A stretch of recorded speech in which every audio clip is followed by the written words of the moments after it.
Bienvenidos a su grupo bíblico San Jerónimo.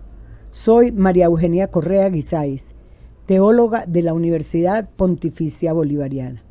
Abre tu mente y tu corazón para que lo que estudiemos lo podamos hacer vida y lo más importante, lo demos a los demás. Todas las clases las vamos a empezar con la oración a San Jerónimo y continuaremos con la oración al Espíritu Santo para que nos ilumine para entender bien las Sagradas Escrituras. Oración de San Jerónimo. Oh Dios, que concediste a San Jerónimo saber gustar de las Sagradas Escrituras y vivirlas intensamente, haz que nosotros, tu pueblo, nos alimentemos cada vez más de tu palabra y encontremos en ella la fuente de vida. Por nuestro Señor Jesucristo, tu Hijo, que vive y reina contigo en la unidad del Espíritu Santo y es Dios por los siglos de los siglos. Amén. Invocación al Espíritu Santo. Me dispongo, Señor, a estudiar tu palabra. Dame tu espíritu para que pueda acoger y comprender, que sepa estar atento a tus insinuaciones, me des discernimiento para saber qué me quieres decir y sinceridad y fuerza para aceptarlo. Espíritu Santo, ilumínanos y santifícanos en el nombre del Padre, del Hijo y del Espíritu Santo. Amén. En el video anterior vimos todo como un resumen de la historia de Abraham. Hoy vamos a ver más detalladamente cada una de esas partes. Y con esto terminamos hasta que Abraham tiene a Isaac.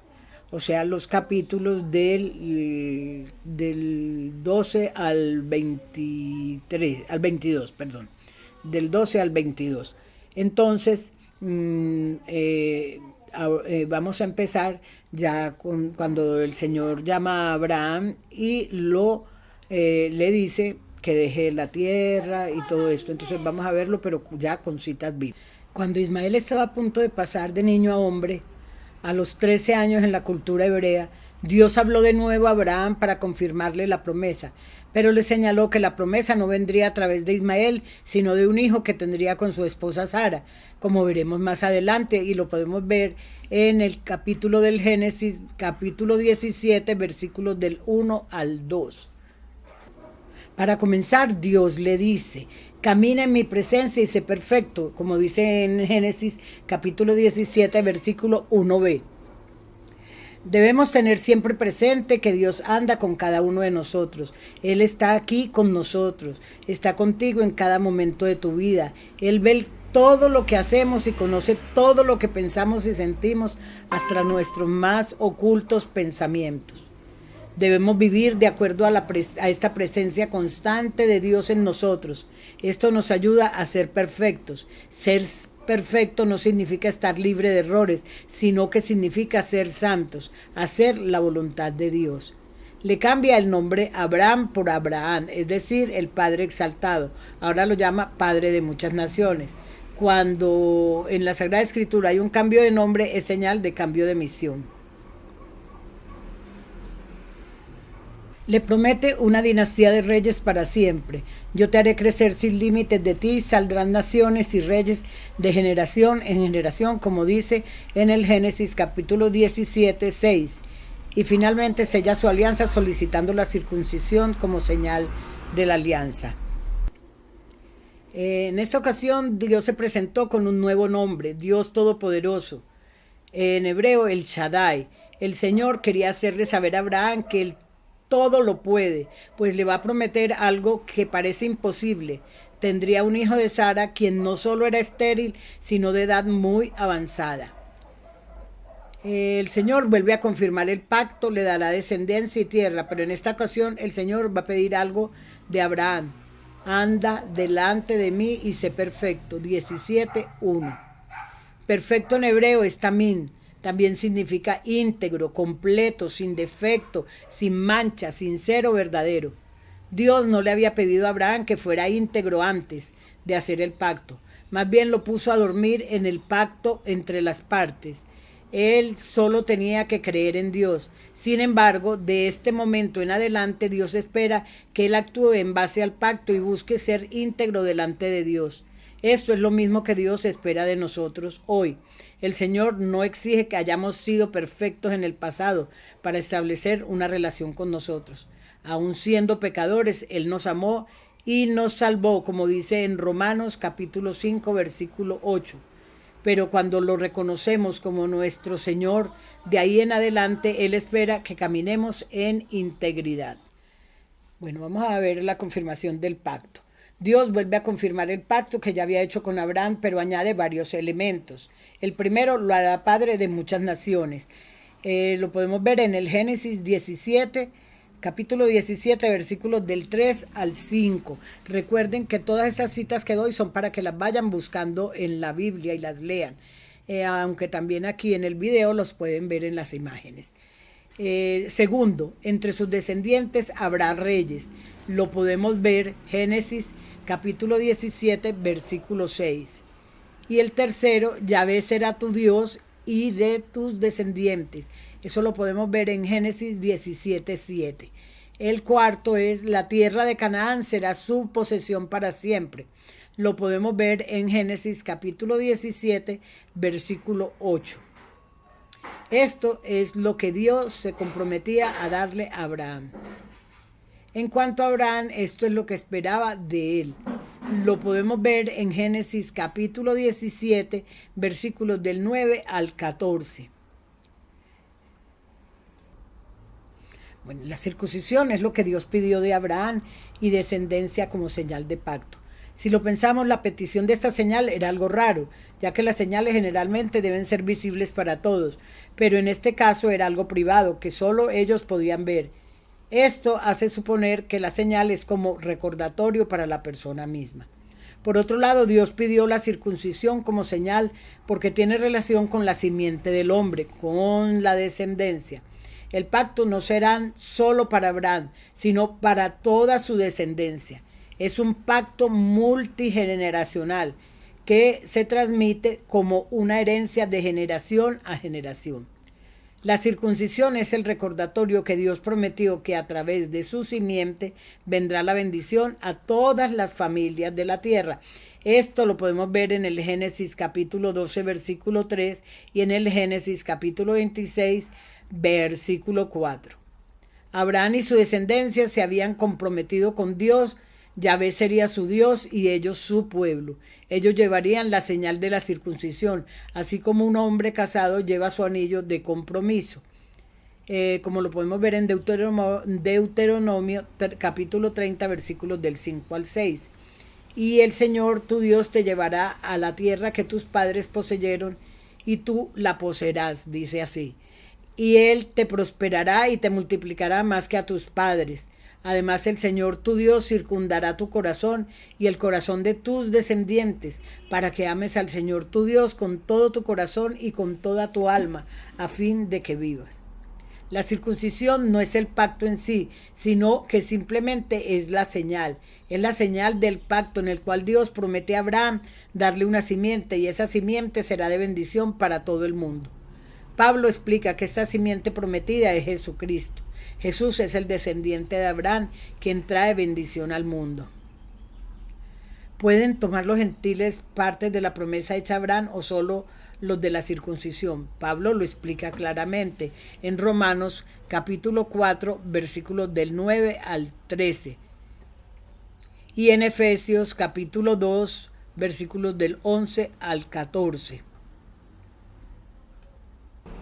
Pablo explica que los que no somos de ese linaje no tenemos por qué circuncidarnos. Sin embargo, Dios espera la circuncisión de corazón. Eso lo podemos ver en Romanos 2, 25 al 29 y Gálatas del 5 al 6. ¿Qué significado tiene la circuncisión? Es una prefiguración del bautismo. Por la circuncisión se pertenece a la antigua alianza. Por el bautismo pertenecemos a la nueva alianza. La circuncisión imprime una marca indeleble en el cuerpo. El bautismo imprime una marca indeleble en el alma. Pero la diferencia entre la circuncisión y el bautismo es que la circuncisión no puede ni purificarnos del pecado ni santificarnos como si lo hace el bautismo. También le habló de su esposa Sarai. Le cambió el nombre por Sara, princesa, y le prometió darle un hijo y ser madre de todos los pueblos y reyes. Abraham se ríe pensando, ¿acaso me van a hacer un hijo a un hombre de 100 años y puede Sara dar luz a sus 90 años? Esto lo podemos ver en Génesis 17:17.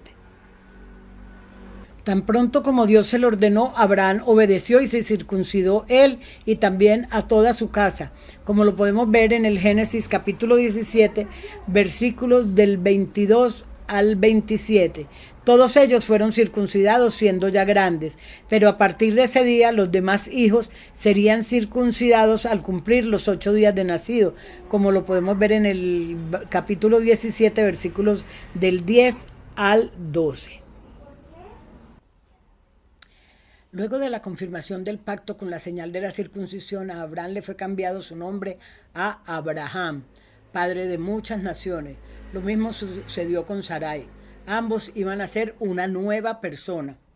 Eso lo podemos ver en el Génesis capítulo 17, versículo 15.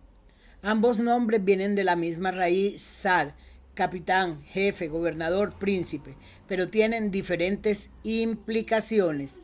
Sarai significa dominante, Sara significa dama, princesa, reina. La diferencia entre los dos nombres es una sola letra. El nuevo nombre termina con la letra H, la misma letra que se le añadió al nombre de Abraham. Lo que Dios dijo a continuación referente a Sara fue probablemente lo que más sorprendió a Abraham. Eso lo podemos ver en el Génesis 17:16. Que le dice, y la bendeciré y de cierto te daré un hijo por medio de ella. La bendeciré y será madre de naciones, de reyes, de pueblos y de pueblos. ¿Cómo reaccionó Abraham ante esta noticia? Lo podemos ver en el Génesis 17, versículo 17. Abraham se rió porque seguramente le pareció gracioso por lo imposible que parecía el nacimiento de un hijo a su edad. Sara también se va a reír después, en Génesis capítulo 18, versículo 12. Por eso su hijo se va a llamar Isaac, en hebreo Yitzhak, que significa risa. La promesa de un hijo no era con cualquier mujer. Abraham iba a tener un hijo con su propia mujer. Este era el plan de Dios desde el principio. El pacto de Dios no podía ir en contra del pacto matrimonial y del orden divino. Aún así, Abraham no termina de procesar lo que Dios le está diciendo. Un hijo de Sara parecía imposible. Además, Abraham ya tenía un hijo, Ismael.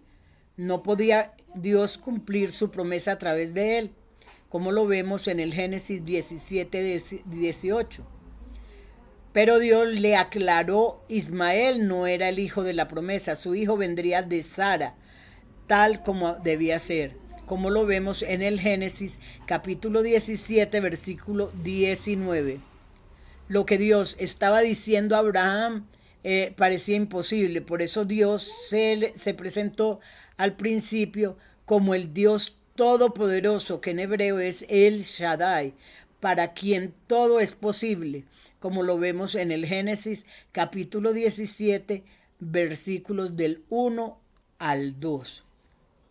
Si Ismael no era el hijo de la promesa, ¿qué iba a pasar con él cuando el otro hijo naciera? Dios se lo explicó a Abraham en el capítulo 17, versículo 20. Ismael es fruto de lo que el hombre deseaba, pero no era del plan de Dios.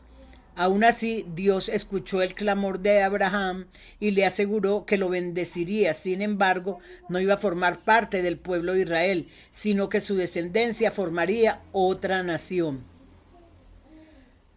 El pacto que Dios hizo con Abraham no solo era con él, sino que también con su descendencia, pero no toda la descendencia, como lo vamos a ver en el Génesis capítulo 17, versículo 21. La descendencia que Dios le prometió a Abraham era Isaac. Ese hijo le nacería de su mujer Sara, no de otra mujer. Aunque se había retrasado, ciertamente llegaría porque ese era el plan de Dios. Aunque Abraham no entendía cómo Dios iba a cumplir su promesa, él creyó de inmediato, cumplió con la señal del pacto, circuncidando a todos los hombres de su casa, como lo podemos ver en Génesis capítulo 17, versículos del 22 al 27. Según la tradición, Abraham se estaba recuperando de la operación de la circuncisión cuando tuvo una visita especial. Lo podemos ver en el Génesis capítulo 18, versículos del 1 al 3. ¿Quién se le apareció? En el primer versículo dice claramente que fue el Señor, en hebreo, Yahvé. Luego dice que vio a 3 hombres, en hebreo, Anashim, plural de Ish. ¿Quién es Dios y hombre a la vez? Solo Jesús. Es evidente que esta es una de las apariciones del Señor Jesús en el Antiguo Testamento. No olvidemos que Él ha estado desde el principio, como lo podemos ver en San Juan, capítulo 1, versículos del 1 al 2. Podemos ver que estos 3 hombres era una prefiguración de la Santísima Trinidad. Abraham salió a recibir a los 3 visitantes, aún antes de saber quiénes eran. Como extranjero, él sabía lo que significaba ser recibido y atendido en medio de una larga travesía, especialmente en el desierto. Él hizo con otros lo que toda persona desearía que hicieran con él. Abraham tenía la virtud de la hospitalidad, algo que la Biblia promueve, como lo podemos ver en Hebreos 13, 2. Capítulo 13, versículo 2. Efectivamente, Abraham hospedó a los ángeles sin saberlos. Él los recibió, los atendió y les dio de comer. Como lo podemos ver en el Génesis capítulo 18, versículos del 4 al 8. En la antigüedad no era frecuente que la gente comiera carne, por lo general lo hacían solo para eventos especiales. No solo era un alimento caro, sino que debía comerse de inmediato, porque no contaban con refrigeración. Pero Abraham no escatimó y trató a los visitantes con mucha honra. Luego de comer, los visitantes anunciaron a Abraham la razón de su visita. Pero antes preguntaron por Sara, porque lo que ellos le iban a decir incluía a ella. Eso lo podemos ver en Génesis 18, versículo 9. Luego el Señor le explicó el propósito de la visita. Lo podemos ver en Génesis capítulo 18, versículo 10. El Señor llegó a confirmarle el pacto que había hecho con Abraham. Volvió a confirmarle que el hijo de la promesa lo iba a tener con Sara, su mujer. Abraham lo sabía porque el Señor se lo había dicho unos días antes, pero también Sara lo debía saber. Tal vez él no le había dicho nada a su mujer, pero en esta ocasión Sara estaba escuchando. La reacción de Sara ante la noticia la podemos ver en el Génesis capítulo 18, versículos del 11 al 12. Sara tuvo la misma reacción que Abraham, que también se rió, como lo vemos en Génesis capítulo 17, versículo 17.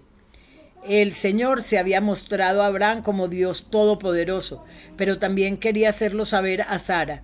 Dios le leyó la mente, pues ella no había dicho nada en voz alta, pero el Señor quería hacerla saber a ella que no había visto nada demasiado difícil para él. Génesis 18, versículos 13 al 14. El cumplimiento de la promesa de Dios se haría evidente un año más tarde. Para entonces ella ya tendría a su hijo en sus brazos. Sara tuvo una reacción muy humana, se rió ante lo que parecía imposible. Luego negó haberse reído por miedo. Esto lo podemos ver en Génesis capítulo 18, versículo 15. ¿Por qué la Biblia saca a la luz los errores de los hombres? Lo hace para enseñarnos que aún los patriarcas y los héroes bíblicos eran tan humanos como cualquiera de nosotros. Pero a pesar de que se rió, la Biblia dice que Sara creyó. Lo vemos en Hebreos capítulo 11, versículos del 11 al 12. En el Génesis capítulo 18, versículo 11, dice así: pero Yahvé dijo a Abraham, ¿por qué se ha reído Sara? ¿Hay acaso algo imposible para Yahvé? Estas palabras nos recuerdan las del ángel en el momento de la encarnación del Hijo de Dios. Para Dios no hay nada imposible, que lo podemos ver en San Lucas capítulo 1, versículo 37b. Sucedió exactamente como Dios lo anunció y en el tiempo anunciado. Su hijo se llamó Isaac, y como Dios tiene humor y Abraham y Sara se habían reído de la promesa de Dios, Isaac significa risa. El que hará reír, el hijo de la alegría.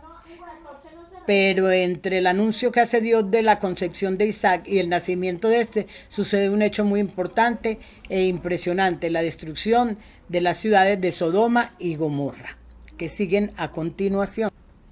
Vimos que el Señor mismo, acompañado de 2 ángeles, llegó a visitar a Abraham y a Sara para anunciarles que pronto iban a ser el hijo de la promesa.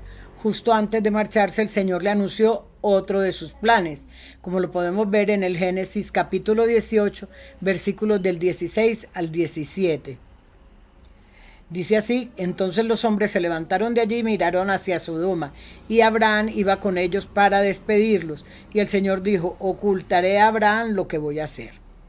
La relación entre Dios y Abraham era muy especial. El Señor lo llamaba su amigo. Esto lo podemos ver en Santiago capítulo 2, versículo 23. En Isaías capítulo 41, versículo 8. Y en Segunda de Crónicas capítulo 20, versículo 7. La relación entre Abraham y Dios había madurado y profundizado. Un mensaje similar dijo Jesús a sus discípulos en su discurso de despedida. Lo podemos ver en San Juan, capítulo 15, versículo 15.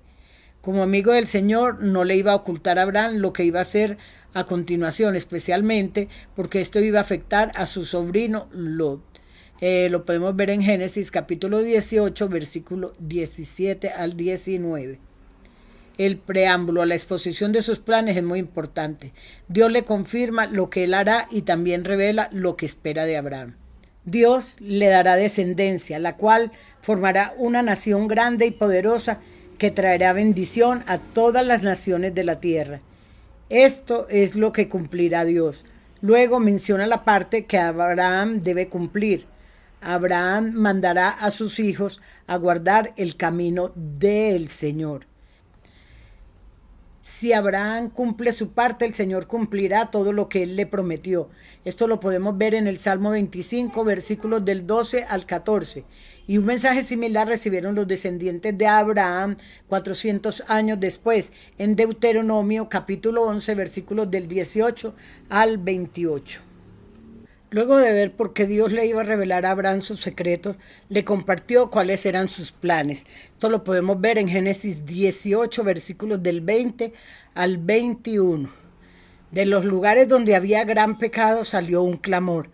En hebreo, disaak, un grito de angustia o peligro. Esta es la misma palabra que se usó en relación con la sangre de Abel, la cual clamaba por justicia divina. En Génesis capítulo 4, versículos 9 al 10. Cuando se comete una gran injusticia, la tierra gime. La naturaleza conoce el orden de Dios y clama cuando el hombre lo quebranta. Pablo habla de este clamor de la creación por justicia y orden. Romanos capítulo 8, versículos del 19 al 22. Bueno, lo que Dios quiere es que se haga justicia y juicio. Lo que espera de nosotros es obediencia. El pecado de Sodoma había llegado al colmo, por eso la tierra emitió un clamor desde ese lugar. Dios respondió para establecer justicia y juicio allí, pero no sin antes hacer una advertencia.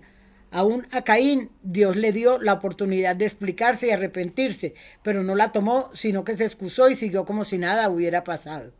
Los ángeles partieron rumbo a Sodoma a cumplir la justicia de Dios. Mientras tanto, el Señor se quedó otro momento hablando con Abraham en Génesis 18, 22. Entonces, no hay duda que al momento de oír la palabra Sodoma, Abraham de inmediato pensó en su sobrino Lot e intercedió por él y por los justos que pudiera vivir en ese lugar. Esto lo podemos ver en el Génesis capítulo 18, 23 al 24. Este es un clamor muy humano, pues no queremos que justos paguen por pecadores, pero si conocemos a Dios debemos aprender a confiar en que Él hará lo que es justo para todos. ¿Cuál sería la respuesta del Señor? No. Yahvé le dijo a Abraham que el pecado de Sodoma y Gomorra era muy grande, y en ese momento se da una escena de intercesión de Abraham ante Dios por los habitantes de esas dos ciudades. Dios estaba dispuesto a obviar el castigo si conseguía algunas personas justas. El regateo de Abraham con Yahvé bajó desde 50 hasta 10 personas justas, pero no se encontraban allí ni siquiera ese reducido número de personas que vivían de acuerdo a la ley de Dios. El pecado más grande que había entre esa gente era la impureza sexual, especialmente la práctica de relaciones homosexuales. Tanto así que las prácticas homosexuales se han llamado pecados de sodomía, en atención a la ciudad de Sodoma. Era tan resaltante ese vicio que a los dos ángeles que Dios envió para destruir la ciudad, estando en casa de Lot para alertarle que escapara de la ciudad junto con su familia, atrajeron la atención de algunos hombres lujuriosos y dijeron a Lot: ¿dónde están esos hombres que llegaron a tu casa esta noche? Mándamelos afuera para que abusemos de ellos. Eso está en Génesis 19:5. Para evitar tal exabrupto, Lot ofreció sus dos hijas vírgenes para calmar a estos hombres abusadores. Ante esto, los dos ángeles hirieron de ceguera a todos los invasores que no pudieron encontrar la puerta de la casa de Lot para entrar, y entonces pudieron sacar a Lot y a su familia antes de destruir la ciudad con azufre y fuego. La maldad era mucha en Sodoma y no se iban a arrepentir. Por lo tanto, los ángeles ya no debían retrasar más el juicio, pero antes le revelaron a Lot los planes divinos que tenían para ese lugar. Eso lo podemos ver en el Génesis capítulo 19, versículos del 12 al 14. La amenaza de juicio parecía inverosímil, pues la vida en Sodoma seguía como de costumbre. Muchas veces las advertencias espirituales no se entienden con la razón, sino solo con el espíritu. Lot era un buen hombre, pero estaba en un lugar equivocado. Él no pertenecía allí, pero no se daba cuenta ni lo quería aceptar. Él titubeó, pero los ángeles lo salvaron prácticamente a empujones. Génesis 19, versículos del 15 al 16. La salvación de Lot se debió en gran parte a la intercesión de su tío Abraham, quien aún lejos estaba pendiente de él. El Señor sabía esto y por eso le contó a Abraham lo que iba a hacer en la región de Sodoma. Los ángeles solo esperaron a que Lot estuviera a salvo para traer el juicio sobre Sodoma y Gomorra. Esto lo podemos ver en Génesis 19, versículos del 23 al 25. Dios salvó a Lot y a su familia. Lamentablemente, la mujer de Lot miró atrás, lo que refleja un deseo de volver al lugar de donde salió, y esa acción tuvo su seria consecuencia, como lo podemos ver en Génesis 19, 26. Si uno está dejando atrás algo malo, no se debe mirar hacia atrás. Quienes lo hacen se quedan paralizados y no pueden seguir adelante con su vida. Como dato curioso y conocido, la mujer de Lot no cumplió con lo que dijeron los ángeles, no mirar atrás, y dice la escritura que quedó convertida en estatua de sal, en Génesis 19, 26. Algunos piensan que esto es leyenda. Tal vez la traducción estatua de sal no ayuda a explicar lo sucedido, pero el simbolismo es elocuente. A Dios hay que obedecerlo sin volver para atrás, pues puede irnos muy mal, como anunciaron estos ángeles a Lot. Por tu vida no mires hacia atrás ni te detengas para que no perezcas. Génesis 19, 17b. Abraham sabía lo que iba a acontecer, pues Dios se lo había revelado. Él no se queda tranquilo y subió a los montes de donde se podía apreciar el valle de Sodoma, como lo podemos ver en Génesis capítulo 19, versículos del 27 al 29. El texto parece revelar que Dios salvó a Lot por la intercesión hecha por Abraham. Solo Lot y sus hijas sobrevivieron de la destrucción de Sodoma y Gomorra, como lo podemos ver en Génesis capítulo 19, versículo 30. Fue tan terrible la destrucción que llegaron a creer que todo había sido destruido. Esa percepción llevó a las hijas a tomar medidas extremas, pues no querían morir sin tener hijos, como lo podemos ver en Génesis capítulo 19, versículos del 31 al 38. Este tipo de relaciones entre padre e hijo se llama incesto. Claramente esto es prohibido por la ley, eso lo podemos ver en Levíticos 18. Sin embargo, las hijas de Lot lo encontraron aceptable porque les servía para sus fines, pero la Biblia no enseña que el fin justifica los medios, sino todo lo contrario. Sin duda las hijas de Lot habían sido influenciadas por la perversión de Sodoma. Lot no estaba de acuerdo con el incesto y por eso lo emborracharon, pero su pecado fue exponer a sus hijas a un ambiente perverso que las contaminó. El pecado tiene sus consecuencias, como lo podemos ver en el Génesis capítulo 19, versículos del 37 al 38. Tal vez pareciera que las hijas de Lot se salieron con la suya, pero la historia cuenta que su mala decisión tuvo consecuencias. Los descendientes de las hijas de Lot son los Moabitas y Amonitas, quienes se convirtieron en enemigos de Israel más adelante. El Señor decretó que no podrían entrar a formar parte de Israel, sino hasta que muchas generaciones pasaran.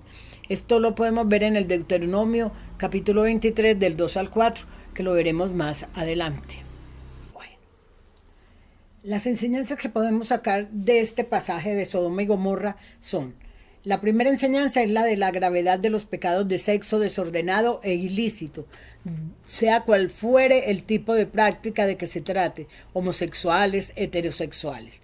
Los pecados de lujuria pueden llevar a una vida de vicio y demás pecados, y lo más peligroso de este tipo de pecados es que suelen ser acompañados de la pretensión de justificación de estos vicios.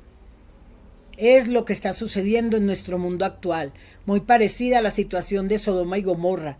Se pretende justificar lo contra natura, el vicio, el desorden sexual. Y ya se ha llegado a los límites peores que en Sodoma y Gomorra, pues se ha cambiado el concepto de los sexos. Hombre y mujer es lo que siempre fue desde la creación, pero ahora se pretende que no haya sexos definidos, sino personas heterosexuales, homosexuales y bisexuales. Hasta se está cambiando el concepto del matrimonio de un hombre con una mujer instituido por Dios desde Adán y Eva. Otra enseñanza es que a pesar de la depravación que puede rodearnos, es posible mantenernos en amistad con Dios. Tal es el caso de Lot, quien aún viviendo en Sodoma fue considerado justo como para que escapara de la ciudad antes de la destrucción. Otra enseñanza: Dios premió la virtud de Lot, quien no se dejó contaminar por lo que le rodeaba al salvarlo de la destrucción de Sodoma. Pero Lot perdió todas sus posesiones, las cuales quedaron destruidas junto con la ciudad. Muy probablemente este castigo o purificación pudo haberse debido a la conducta egoísta y ventajista que tuvo con su tío al escoger lo que le parecían los mejores parajes de la tierra prometida. Abraham y su familia eran nómadas. No vivían en un solo lugar, sino que se movían según la necesidad. Tenían que ir constantemente en busca de agua y de pastos para alimentar a su ganado. Esto lo podemos ver en Génesis 21. Hoy en día esa región es un desierto, pero queda cerca de un wadi, que es una cuenca de río que se llena de agua en época lluviosa. En un mapa actual se localiza al sur de Gaza. Abraham había estado en Hebrón por mucho tiempo, pero levantó tiendas y se mudó al otro sitio probablemente en busca de mejores pastos. El problema es que él y su familia volvieron a ser desconocidas, extranjeros entre los nativos, y cuando uno es extranjero en tierra ajena, uno está en una posición muy vulnerable. Tal vez por esa razón Abraham se sintió en la necesidad de hacer una alianza con el rey del lugar. De nuevo el rey se sintió atraído por la belleza de Sara. Por miedo a que lo mataran para quedarse con ella, Abraham volvió a decir que era su hermana en lugar de su mujer. Lo mismo había sucedido en Egipto, pero Abraham no aprendió de la lección del pasado y volvió a cometer el mismo error, como lo podemos ver en Génesis 12, versículos del 11 al 13. Al creer que Sara era hermana de Abraham, le abrió el paso el rey de Gerar para tomarla para sí. Génesis 22. El rey tomó a Sara como parte de una alianza de paz con Abraham y su gente. A todas luces esto no era correcto, pero a pesar del error de Abraham, Dios no permitió que eso quedara así. Génesis 20, versículos del 3 al 5. Dios no solo salvó a Sara, sino también a Abimelech de cometer un grave error. El rey había tomado a Sara como concubina creyendo que podía, pero ella era casada y si se había unido a ella le hubiera traído consecuencias negativas a su casa. Pero Dios fue bueno y lo detuvo antes del acto. Génesis 20, versículos del 6 al 8. El Señor protegió no solo a Sara y a Abraham, sino también a Abimelech y a su casa. El rey estaba actuando con integridad, pero era Abraham no había sido completamente sincero y honesto. Qué vergüenza que un impío actúe con más rectitud que un justo. Lamentablemente esto se ve mucho en el mundo, pero debemos cuidar nuestro testimonio. Génesis 20, versículos del 9 al 10. Abraham le explicó que se había dejado llevar por miedo y que en realidad Sara era su media hermana. Le había dicho una verdad a medias. Génesis 20, 11, 13. Abraham y Sara habían hecho un pacto basado en el miedo, no en la confianza en Dios. Por poco ponen en riesgo la simiente de la promesa. Por la gracia de Dios, la reputación de Sara quedó sin mancha. No solo fue devuelta a Abraham sin ser mancillada, sino que además le entregó un pago de redención. Génesis 20, versículos del 14 al 16. Vindicación en hebreo es kesut Einaimi, que literalmente significa cubierta para los ojos. La plata iba a cubrir los ojos. Esto se ha interpretado de dos formas: para cubrir el acto injusto que se ha hecho, para proteger la reputación de la mujer, haciendo saber que es pura y no la ha tocado hombre. Era muy importante dejar prueba que Sara no había sido tocada por otro hombre, además de su marido, ya que debía asegurarse que el hijo que Sara iba a tener no era de Abimelech, sino solo de Abraham. El error de Abraham estuvo a punto de poner en juego el futuro del hijo de la promesa, pero Dios lo salvó de cometer un traspié. En realidad, ¿cuántas veces Dios no nos ha salvado de hacer algo de lo cual no nos hubiéramos arrepentido después? Hay errores que Dios permite que hagamos porque de ello aprendemos algo, pero hay otros errores que traían solo destrucción.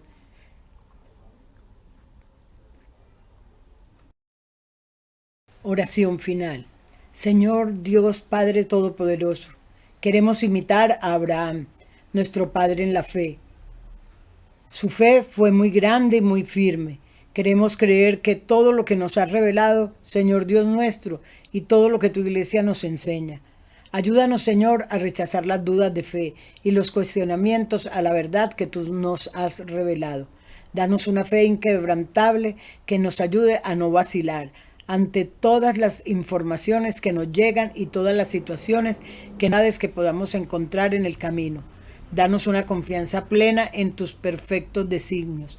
Tú todo lo sabes. Señor, nosotros no sabemos nada. Queremos confiar en tus planes para nosotros y aceptarlos sin chistar. Y lo más difícil, Señor, ayúdanos a dejar el deseo de controlar las situaciones que dependen solo de ti y que confiemos en ti a ciegas como Abraham. Si tú nos llevas, ¿a qué temer, Señor? Amén. Bueno, hemos terminado otro capítulo de otros capítulos de Abraham, como es de apasionante este libro. Que Dios los bendiga. Lo que está en la Biblia está allí porque Dios quiere que esté allí. Por lo tanto, Dios desea que nosotros conozcamos su palabra, la historia de salvación allí contenida, que es la más grande historia jamás contada. Hasta la próxima.